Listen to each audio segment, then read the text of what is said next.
같이 볼 말씀은 누가복음입니다. 12장 13에서 21절과 또 마지막 33절 같이 읽겠습니다. 자리에 일어나서 말씀을 같이 우리 교독으로 함께 보겠습니다.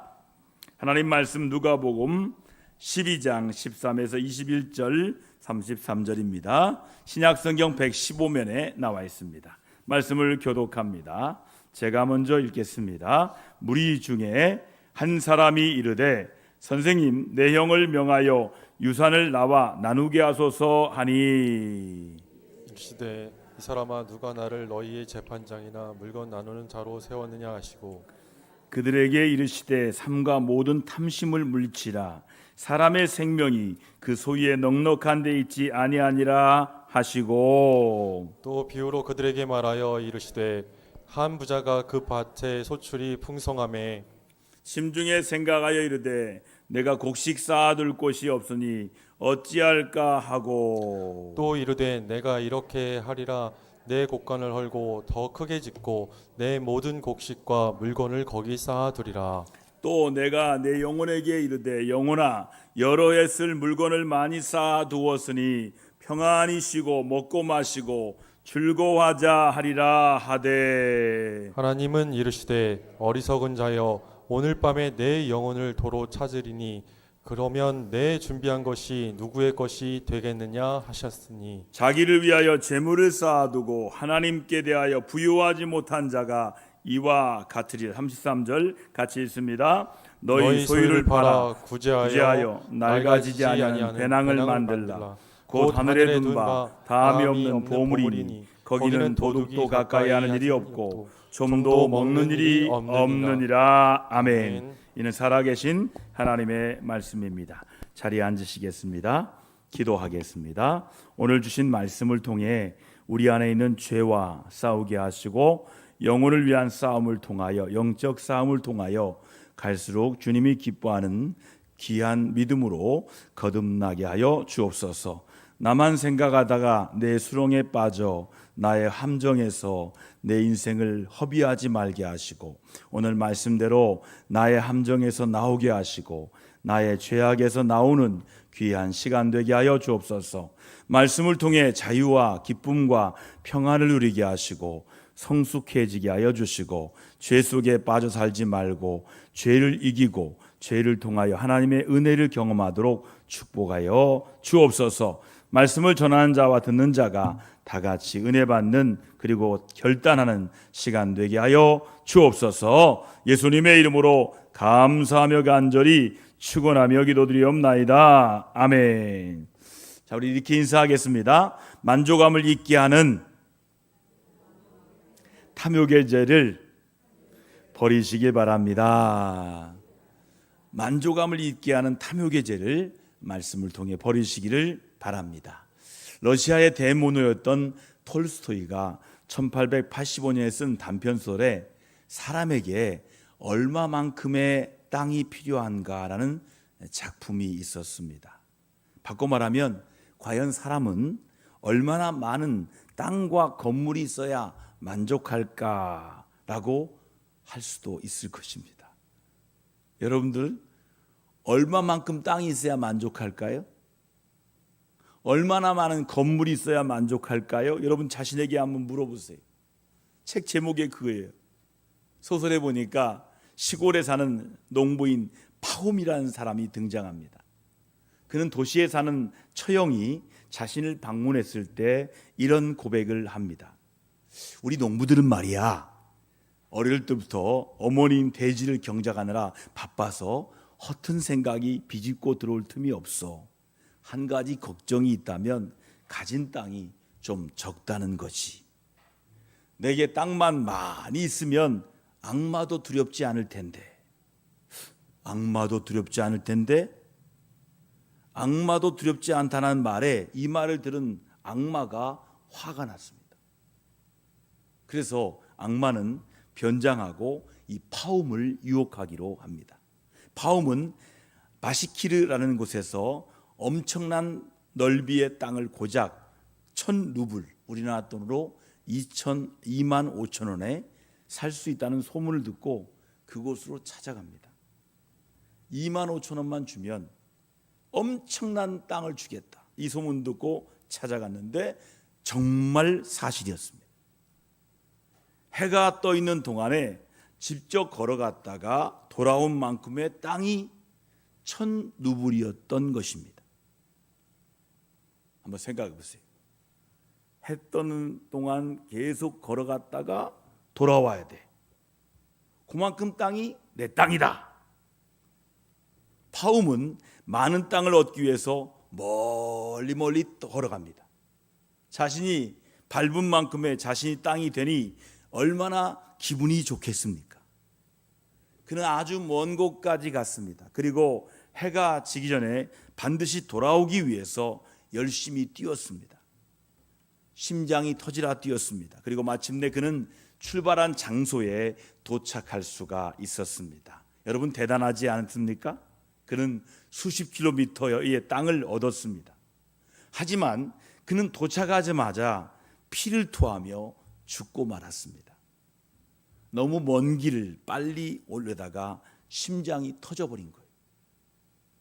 비시키르 사람들은 땅을 파서 파움을 묻어주었습니다. 그가 가진 땅은 그의 머리끝에서 발끝까지 고작 2m 정도밖에 되지 않았습니다. 대문호 톨스토이가 말하고자 했던 것이 무엇일까요? 사람이 분수에 맞지 않게 욕심을 내면 오히려 가진 것을 다 잃을 수 있다는 것입니다. 또한 인간이 죽으면서 자신이 묻힐 땅 외에는 누릴 수가 없다는 것입니다. 물론 돈이나 땅이나 재산은 이 땅을 살아가는 데 있어서 중요한 도구가 됩니다. 돈은 우리가 무엇에 가치를 두는가를 알 수 있는 지표이자 가치 있는 무언가를 구매할 수 있는 도구입니다. 그러다 보니까 현대인들은 돈이 없으면 거의 생활이 불가능합니다. 물론 돈이 인간을 파괴하기만 하는 것은 아닙니다. 돈을 잘 사용하면 인간을 유익하게 할 수 있습니다. 돈을 가지고 궁핍한 사람들을 위로할 수도 있고 하나님의 나라와 교회, 국가를 위한 선한 일을 귀히 사용할 수도 있습니다. 그래서 사도 바울은 디모데에게 부한 자들을 권면하여 선을 행하고 좋은 일을 많이 하며 아낌없이 베풀고 나누어 주게 하라고 말씀했던 것입니다. 디모데전서 6장 17에서 18절에 있습니다. 하지만 문제는 돈을 사랑하는 마음, 바로 탐욕입니다. 인간의 탐욕은 끝이 없기 때문입니다. 인생을 역전하기 위해서 짧은 기간에 투자를 위해 큰 돈을 벌려는 욕심이 문제입니다. 그 욕심이 유혹을 끌어들이고 그것이 바로 죄가 되고 그것이 결국에는 사망을 낳는 것입니다. 예수님은 본문 말씀에서 탐욕을 물리치라고 말씀했어요.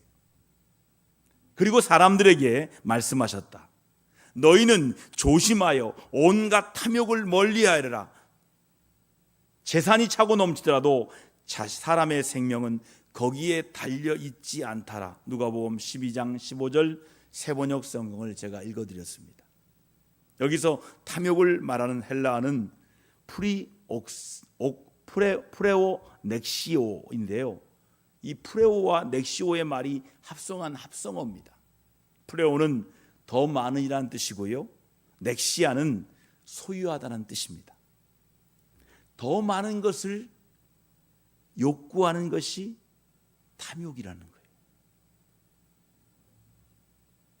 내가 갖고 있는 돈이 있어요. 근데 사람에겐 욕구가 있어요. 좀 더 많이, 좀 더 많이, 좀 더 많이. 이게 탐욕이라는 거예요.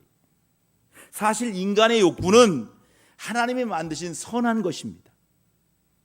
하나님은 인간을 무엇인가를 갈망하고 원하도록 그렇게 지으셨어요. 문제는 죄로 인해 그 갈망이 왜곡되었다는 사실입니다.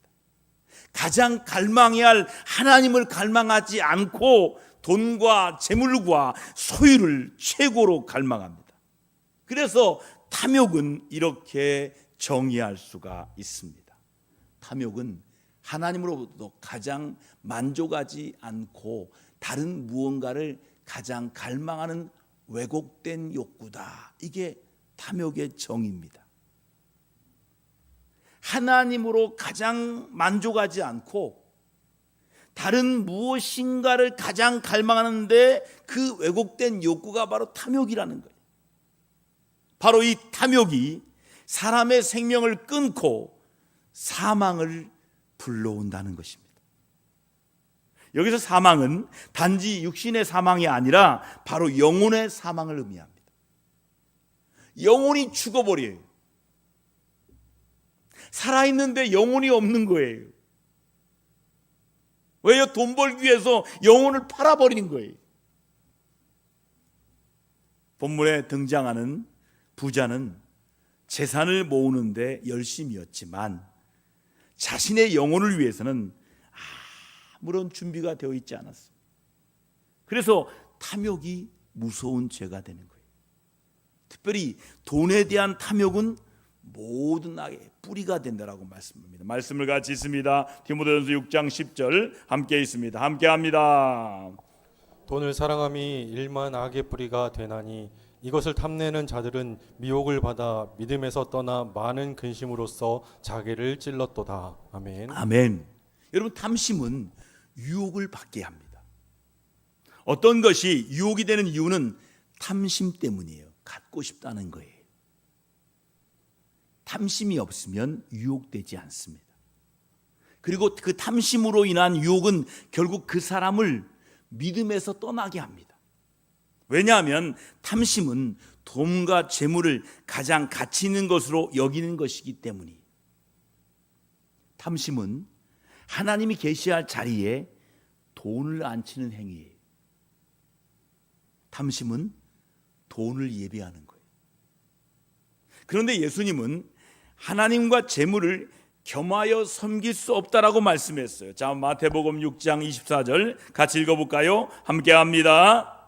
한 사람이 두 주인을 섬기지 못할 것이니 혹 이를 미워하고 저를 사랑하거나 혹 이를 중히 여기고 저를 경히 여김이라. 너희가 하나님과 재물을 겸하여 섬기지 못하느니라. 하나님과 재물을 겸하여 섬기지 못한다는 거예요. 예수님도 따라다니고 말씀도 매일 읽고 귀신도 쫓아내고 전도도 열심히 합니다. 이 사람이 예수님을 떠날 수 있을까요? 다시 말할게요. 예수님을 졸졸졸 따라다니고 예수님 말씀 매일 듣고 귀신 쫓아내고 전도도 합니다. 이 사람이 예수님을 떠날 수 있을까요? 없을까요? 있습니다. 바로 가룟 유다도가 그랬습니다. 3년 동안 예수님 따라다녔어요. 매일 예수님 말씀 들었어요. 귀신 쫓아내고요, 전도도 했습니다. 이런 가룟 유다가 예수님 떠났어요. 여러분, 가룟 유다가 왜 예수님을 팔았을까요? 요한복음 12장 6절에 보니까 그는 도둑이라고 했습니다. 돈에 욕심에 눈이 먼 자였어요. 그 상황에서 은 30을 주겠다는 약속을 듣습니다. 당시 로마 제국하에 팔레스타인 지역에서 은 30은 아마도 데나리온이었을 것으로 추정이 됩니다.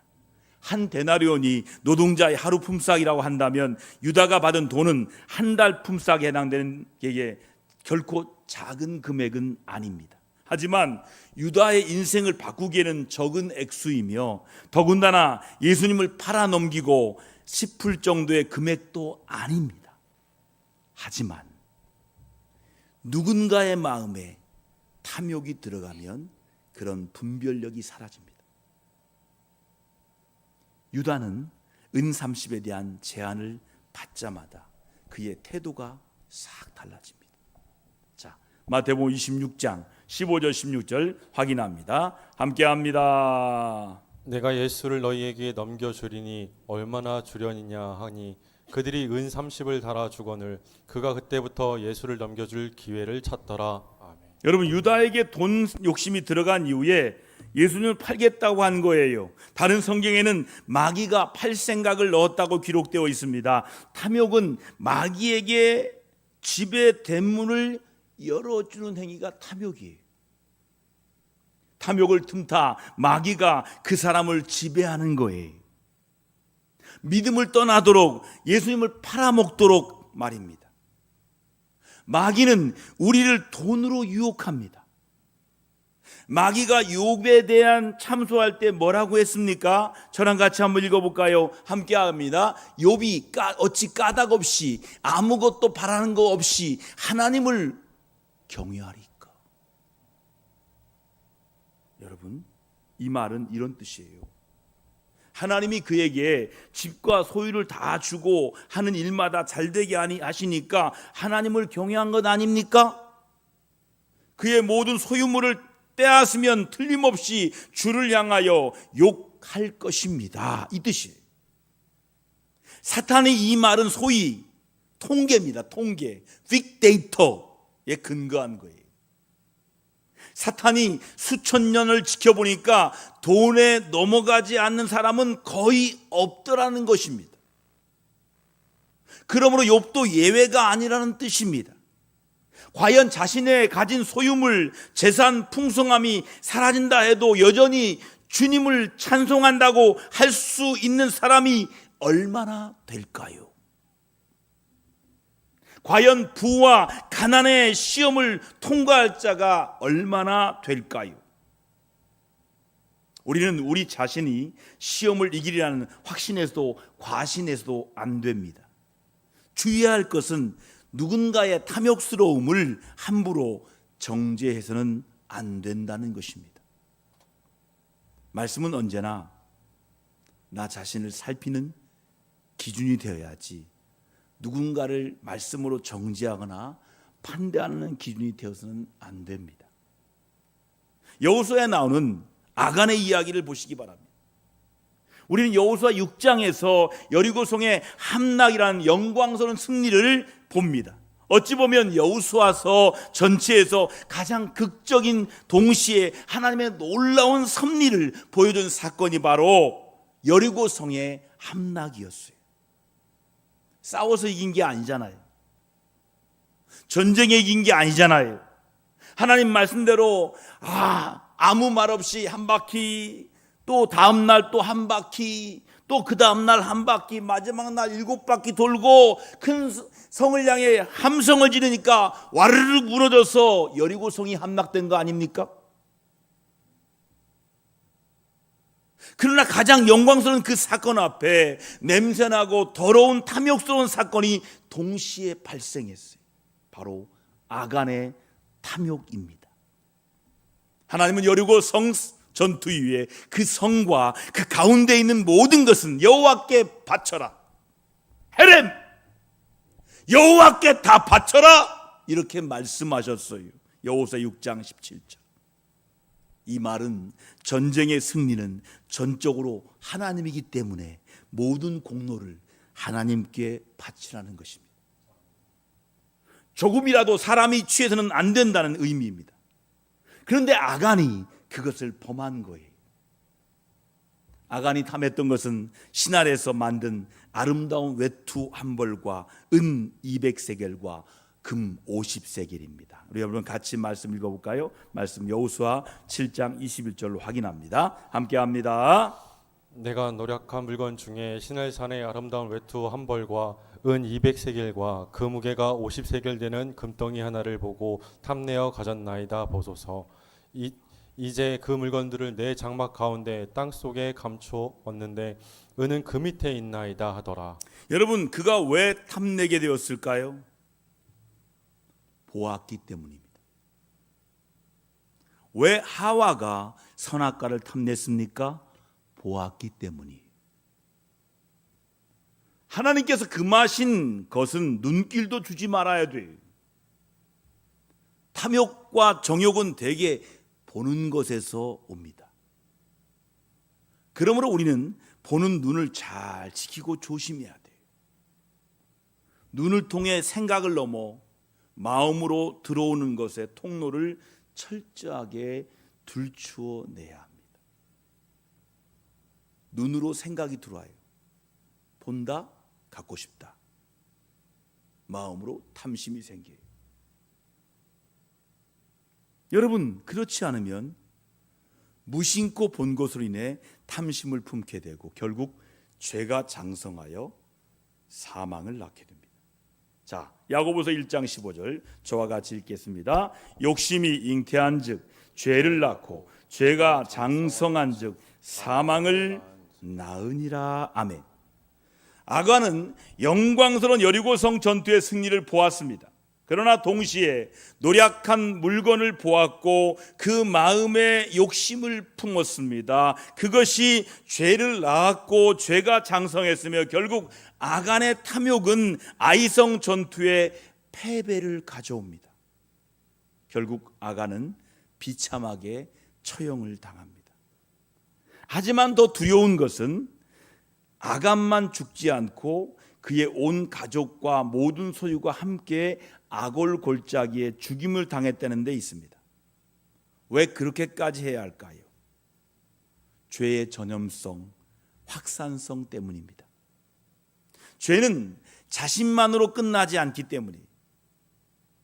여러분, 이와 비슷한 사건이 신약의 말씀에 찾아본다면 아나니아와 삽비라 이야기를 들 수가 있어요. 이들 부부는 자신들이 가진 땅을 팔아 교회에 헌금을 했습니다. 그 판돈이 일부만 내고 교회에 헌금을 했습니다. 참으로 귀한 일 아닐 수 없습니다. 문제는 일부를 감추고 전체를 내놓았다고 한 것에 있었습니다. 일단은 전체를 내놓는 것이 아까웠던 거예요. 그리고 또 하나는 그러면서도 땅 전체를 내놓았다는 칭찬을 사람들로부터 받고 싶었던 것 같습니다. 왜냐하면 그 당시에 바나바가 땅을 팔아 필요한 교우들에게 나누어 준 일로 인해서 초대교회 안에서 그에 대한 존경과 함께 그의 명성이 자자했기 때문입니다. 그러나 성령을 속일 수는 없습니다.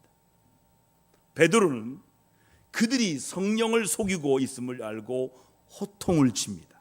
자, 사도행전 5장 3절 베드로가 이렇게 말합니다. 같이 읽습니다. 베드로가 이르되 아나니아야, 어찌하여 사탄이 내 마음에 가득하여 내가 성령을 속이고 땅값 얼마를 감추었느냐. 아멘. 이렇게 말씀합니다. 사탄이 마음에 가득한 것을 무엇 때문일까요? 탐욕입니다. 탐욕은 크게 두 가지로 나눌 수가 있어요. 먼저는 재물에 대한 탐욕이에요.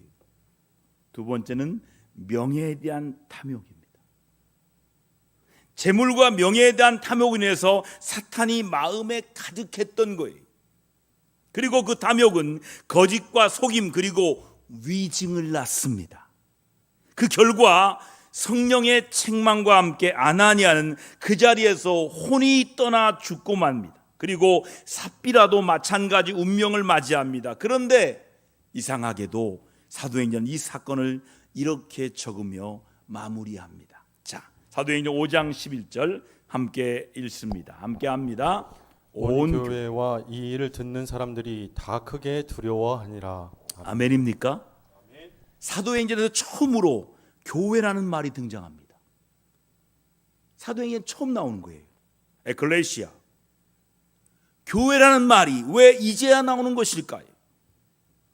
그것은 이 일이 교회란 무엇인가, 교회란 어떤 곳이어야 하느냐를 보여주는 아주 중대한 사건이었다는 뜻입니다. 교회는 탐욕으로 인해 거짓과 속임 그리고 위증이 침투해서는 안 되는 곳이라는 의미입니다. 탐욕이 거짓과 사기와 위증을 낳았으므로 뿌리가 되는 탐욕을 물리쳐야만 비로소 참 교회, 진정한 교회가 될 수가 있다는 말씀이에요. 탐욕이 무서운 이유는요, 탐욕은 부자만이 아니라 가난한 자에게도 온다는 사실이에요. 부자들은 자신의 필요를 자급자족하기에 더 이상 하나님이 필요 없다라고 생각할 수 있습니다. 반대로 가난한 자들은 가난하기에 도둑질하고 거짓말하거나 속임으로써 하나님을 모독할 수가 있다는 거예요. 조지 맥도날드는 이런 말을 했습니다. 부자만 물질의 지배를 받는 것이 아니다. 돈이 없는 것, 돈이 없거나 부족함으로 인해 불행한 사람들 역시 돈의 노예다. 그렇다면 우리가 탐욕에 사로잡혀 있는지 아닌지를 어떻게 알 수 있습니까? 자신의 하루 중에 가장 많이 들여다보는 생각하는 것이 무엇인가 떠올려 보면 알 수가 있어요. 내가 하루 종일 많이 들여다보는 것, 내가 하루 종일 생각하는 것, 그것이 무엇인가 떠올려 보면 알 수가 있다는 거예요. 사람이 가장 갈망하고 원하는 그것이 바로 그 사람이에요. 그 사람이 무엇을 갈망하느냐? 그게 바로 그 사람이에요.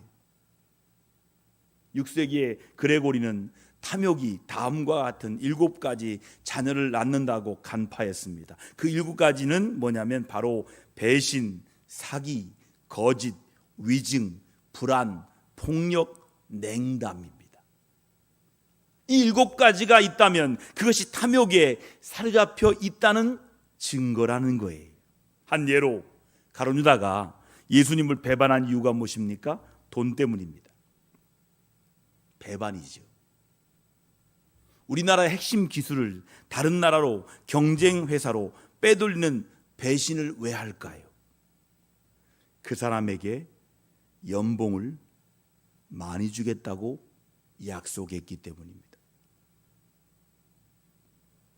네가 그거 빼오면 연봉 수십억 줄게. 그래서 그 기술을 빼다가 중국에 팔아버려요. 사기는 어떻습니까? 아모스에 보면 거짓 저울이 등장합니다. 가벼운 물건인데 저울을 조정해서 무겁게 측량하게 해서 돈을 많이 벌어들입니다. 사기죠. 위증은 어떻습니까? 북이스라엘 아합왕과 이사벨을 그렇게 가진 것이 많은데도 나봇의 포도원을 원했습니다. 그래서 동원한 것이 위증이에요. 건달 2명을 동원해서 나봇이 하나님과 왕을 저주했다라고 위증하게 합니다. 또한 더 가지지 못할까 봐 혹은 가진 것을 잃을까 봐 염려한다면 그것들이 탐욕의 증상일 수도 있습니다. 마지막으로 냉담은 어떨까요? 우리 마음이 다른 이들에는 냉담하다면, 인색하다면 하나님은 질겨난 자를 사랑하신다고 했는데 헌금에 부담되지 않습니까? 구제는 또 어떻습니까? 탐욕은 이웃들이 필요에 무감각해지게 만들고 궁핍한 자들에게 무관심하게 하는 자가 되게 합니다. 그것이 바로 부자와 나사로의 이야기입니다.